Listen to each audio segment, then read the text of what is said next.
ಹೊಸ ತಲೆಮಾರಿನ ಹುಡುಗರನ್ನು ತುಳು ಸಾಹಿತ್ಯದಲ್ಲಿ ತೊಡಗಿಸುವಂತೆ ಪ್ರೇರೇಪಿಸಬೇಕೆನ್ನುವಂಥ ಒಂದು ಉದ್ದೇಶ, ಮುಖ್ಯವಾದ ಉದ್ದೇಶ ಈ ಕಾರ್ಯಕ್ರಮದ ಹಿಂದೆ ಇರುವಂಥದ್ದು.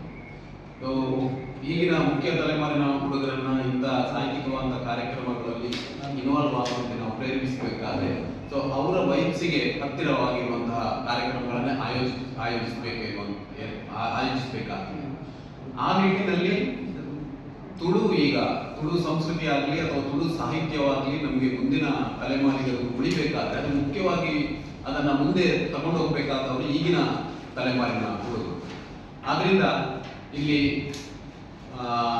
ಸ್ವರಚಿತ ಕವನಗಳ ವಾಚನ ಇರ್ತದೆ, ಭಾಷಣ ಸ್ಪರ್ಧೆ ಇರ್ತದೆ. ಭಾಷಣ ಸ್ಪರ್ಧೆಯಲ್ಲಿ ತುಳುನಾಡು ಕೋಡೆ ಇಲ್ಲಿ ಎಲ್ಲ ಎನ್ನುವಂತಹ ವಿಚಾರವನ್ನು ಇಟ್ಟಿದ್ದೇವೆ. ಅಂದ್ರೆ ನಮ್ಮ ಉದ್ದೇಶ ಏನಂತ ಹೇಳಿದ್ರೆ ತುಳುನಾಡಿನಲ್ಲಿ ಆಗಿರುವಂತಹ ಸಾಂಸ್ಕೃತಿಕ ಪಲ್ಲಟವನ್ನು ಅಥವಾ ಇನ್ನಿತರ ಬೇರೆ ಏನು ಪಲ್ಲಟಗಳಿದೆ ಅದರ ಬಗ್ಗೆ ಮಕ್ಕಳು ಮಾತನಾಡಬಹುದಾ ಎನ್ನುವಂತ ಒಂದು ಉದ್ದೇಶವನ್ನು ಇಟ್ಟುಕೊಂಡು ಇಂಥ ಕಾರ್ಯಕ್ರಮಗಳನ್ನ ನಾವು ಇಟ್ಟಿದ್ದೇವೆ. ಹಾಗೆ ಪದಕೋಲ್ಕೆ ಅಂತೇಳಿ ಇದು ಮ್ಯಾಶಪ್. ಈ ಪದಕೋಲ್ಕೆಯನ್ನ ಮಾಡಿದ ಉದ್ದೇಶ ಏನಂತ ಹೇಳಿದ್ರೆ ಕೊನೆಯ ಪಕ್ಷ ಮಕ್ಕಳು ಒಂದಷ್ಟು ತುಳುವಿನ ಹಾಡುಗಳನ್ನ ಸರ್ಚ್ ಮಾಡ್ತಾರೆ. ಈ ಕಾರ್ಯಕ್ರಮ ನಾವು ಮಾಡುವ ಮೂಲಕ ಪಾಲ್ತಾಡಿ ರಾಮಕೃಷ್ಣ ಆಚಾರ್ಯರದು ಅಥವಾ